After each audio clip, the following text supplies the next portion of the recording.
vereador William Alemão está realizando semanalmente uma live dentro dos ônibus do transporte coletivo de Manaus. E ele agora está conosco aqui no estúdio da TV Câmara e da Rádio Câmara para trazer informações sobre essas atividades que ele está realizando nos ônibus. Bem-vindo, vereador. Muito obrigado por senhor ter aceito o nosso convite. E eu queria saber de onde que surgiu essa ideia de fazer essas lives dentro dos ônibus. Olá, bom dia, bom dia. Eu estou à disposição, pode me chamar quando quiser que a gente vem aqui conversar.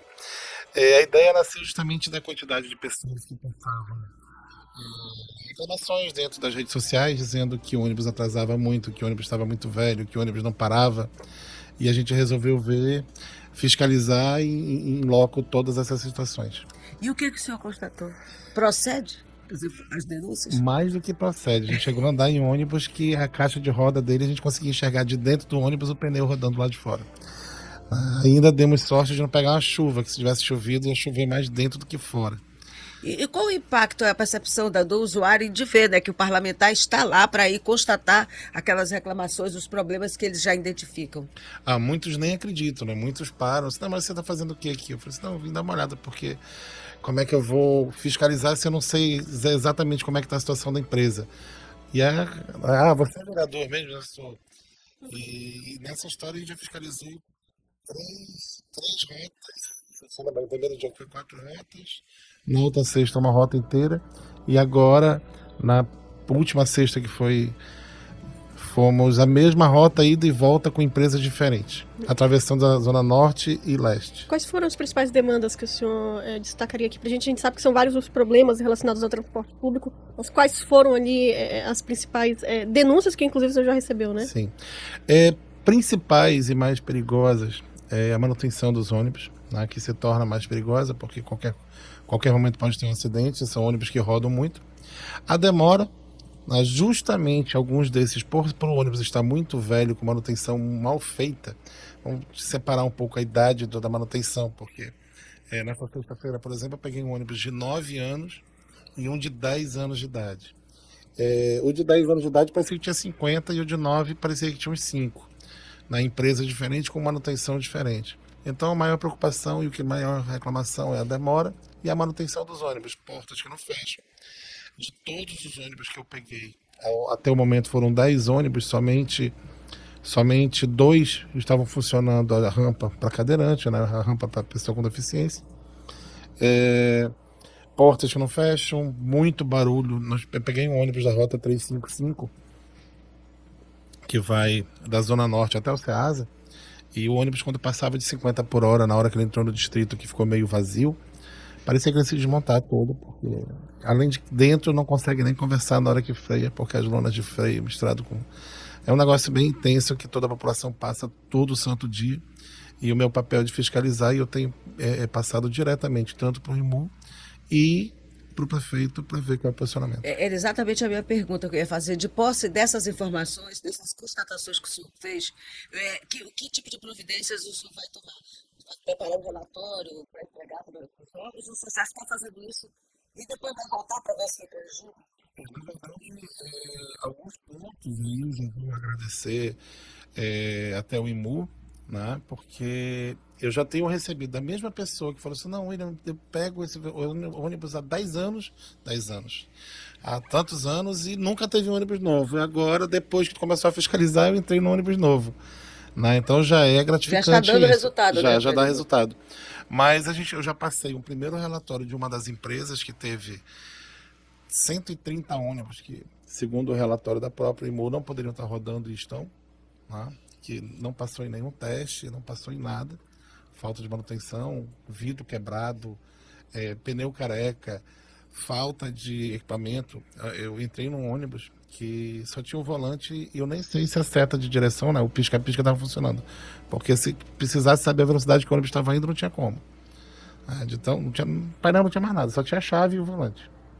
Então, e isso o que deixa a gente indignado é porque qualquer pessoa, qualquer cidadão de bem que tem que ser o carro, que tá velhinho ali e for pego numa blitz, aquele carro vai ser apreendido porque não tem condições. E enquanto isso a gente vê um ônibus que transporta no mínimo, por viagem 100 pessoas, no mínimo, rodando normalmente em Manaus.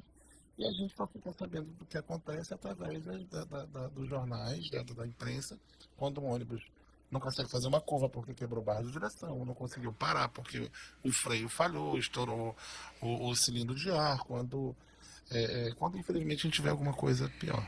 Agora, vereador, uma coisa interessante com relação ao transporte coletivo, que é uma das poucas atividades econômicas, fora a escola particular, que a gente paga antes de consumir o produto, né? Porque você paga a mensalidade escolar um mês antes do aluno ter a aula na sala de aula. É o transporte. Eles recebem adiantado. Por exemplo, o Vale Transporte, quando tu compra para um mês. Sim. Tu vai usando paulatinamente, mas o cara já recebeu o dinheiro integral de um mês, ou seja, é um serviço que tu recebe de 2 anos. Recebe o pagamento pelo serviço que ele presta antecipado.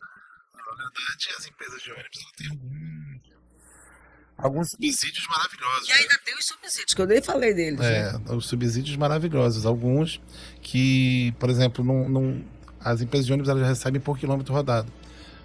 A prefeitura tem um contrato onde, se você tem 8 ônibus numa linha e desses 8 ônibus, somente 2 tiveram lotação para se pagar, a prefeitura paga os outros 6. Então tem umas situações assim que... Ainda tem a compensação, quer dizer, que se ela não conseguir a quantidade de passageiros que estava planejado na licitação, Exatamente. a prefeitura cobra prejuízo. O prejuízo. Isso.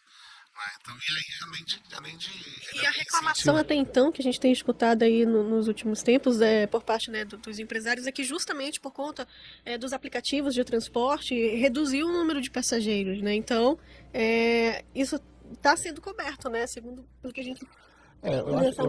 eu acho que essa desculpa dos empresários, e eles não deixam de receber. Tendo ou não, né?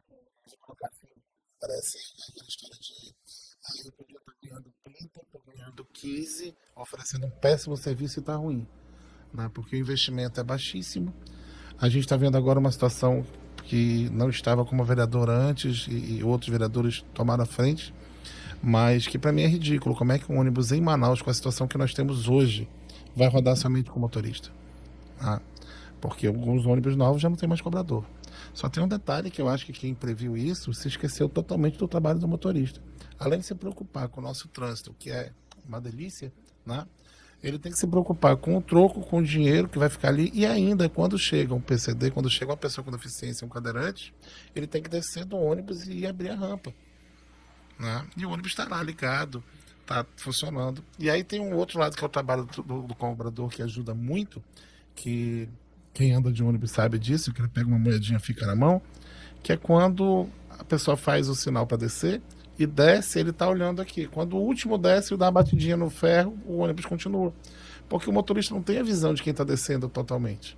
Né? Então é uma preocupação a mais. Nós já recebemos vários ônibus que já estão rodando, assim, acredito, que já não rodam mais com cobrador. Né? Numa rota tranquila, com pouca gente, ok. Mas essa não é a realidade. Né? E isso valeria mais do sistema da bilhetagem eletrônica, né? Pois é, valeria mais se todas as nossas paradas de ônibus tivessem bilhetagem eletrônica, se nós tivéssemos o sistema pronto, com todas essas paradas que não foram inauguradas ainda, com um sistema que realmente funcione. Porque pensar, não, mas o passo a passo resolve. Legal, para quem tem. E aí você que quebrou seu carro, que tu não está acostumado a pegar ônibus. Aí tu tá com o dinheiro no bolso, tu não vai conseguir pagar. Né? São situações que é legal, futuramente pode ser uma opção, mas não é uma realidade hoje. Né? E hoje a realidade que a gente vê são a parte de segurança, que não dá para a gente falar muito, porque Manaus está muito insegura. Está sendo feito um trabalho grande em relação a isso, mas que vai pegar fruto só mais à frente. Que, por exemplo, eu peguei uma rota que quando ela chegou na Torquato Tapajós, passando do aeroporto, os usuários olharam para mim assim, Salamão, agora te prepara, tá? Que daqui até o hospital, ali na entrada na verdade até a Dafra, o pessoal avisa que é assalto e dá limpa no ônibus e desce, porque ali no meio é tudo matagal. Né? Então são situações que todos os trabalhadores que dependem do transporte público e dos estudantes e tudo o resto, é uma realidade. Né? Ainda um mês e meio atrás, um assessor meu, o filho estava resolvendo uma situação e ele estava trabalhando. Ele disse, não, filho, pega um ônibus e a gente se encontra lá. Então, o filho entrou no ônibus, roubaram o celular, deram umas porradas nele, roubaram o computador que estava na mochila. Então, isso aqui na Ponta Negra, não foi, como o pessoal fala, a Zona Leste, não, foi aqui numa rota saindo aqui do lado do Sila, que entra ali então, assim, são situações que a gente vive, Manaus vive, e que o meu papel como vereador é ficar fiscalizando, mostrando e cobrando. Eu já entreguei para o prefeito uma situação de uma empresa e vou entregar de outras. Nós temos hoje mesmo, uma das empresas dizendo que cancelou todos os contratos com os funcionários, dizendo que não tem quando retomar porque não tem caixa. Se eu não me engano, ontem, ou foi sexta-feira, não lembro agora de cabeça, uma outra empresa que teve 20% de paralisação porque os funcionários estão sem receber. Tem em algum ponto essa matemática está errada. Não fecha, né, essa conta? Não fecha, não consigo fechar. Com uma prefeitura, como o prefeito vive falando, ele paga em média 14 milhões por mês de subsídio às empresas. Então isso dá 160 milhões ao ano. É muito maior do que isso? Ok, é muito maior do que isso. Mas são 150, 160 milhões ao ano somente de subsídio da prefeitura. E ainda tem o subsídio do combustível, né? Não, do subsídio do combustível o governo tirou, não sei se está retomando, mas tem ainda da folha de pagamento, que dá vem o subsídio federal. Por conta da pandemia, né? Antes da pandemia e por causa da pandemia entrou mais de 2 bilhões do governo federal. Dá para ajudar a pagar a folha, né? Então, assim, os micros da Zona Leste, os amarelinhos, eles não têm nada disso e estão rodando. E tudo que eles estão pedindo é para que eles sejam reconhecidos.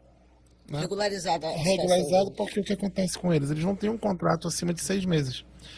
Aí você tem que fazer um investimento de carro novo. Como é que você vai fazer investimento de carro novo se tem um contrato de 6 meses? Qual é a segurança que tu vai conseguir passar até para um banco que está te financiando? Então são situações que acho que agora o prefeito está com algumas metas e consiga colocar em prática ainda agora. A gente já está chegando no meio do ano, mas esse é um trabalho que tem que ser rápido. Porque quem sofre hoje, quem paga o preço, hoje é a população. Vereador, a gente ainda teria outro assunto para falar com o senhor, mas a gente vai marcar para o senhor voltar, que a gente já quer saber como é que está sendo o resultado do trabalho que o senhor está com. O senhor montou um gabinete itinerante que está percorrendo os bairros. A gente vai querer que o senhor fale para a gente sobre como é que está sendo feito esse trabalho, a receptividade da população, né? Porque nem todo dia você tem um vereador direto da comunidade fazendo atendimento, né? Então, o senhor vai voltar aqui para prestar informação para a gente sobre isso, tá? A gente agradece por agora a sua delicadeza em ter vindo até aqui com a gente. Eu agradeço e estou à disposição, só mandar o convite. Obrigada, vereador. Bom dia.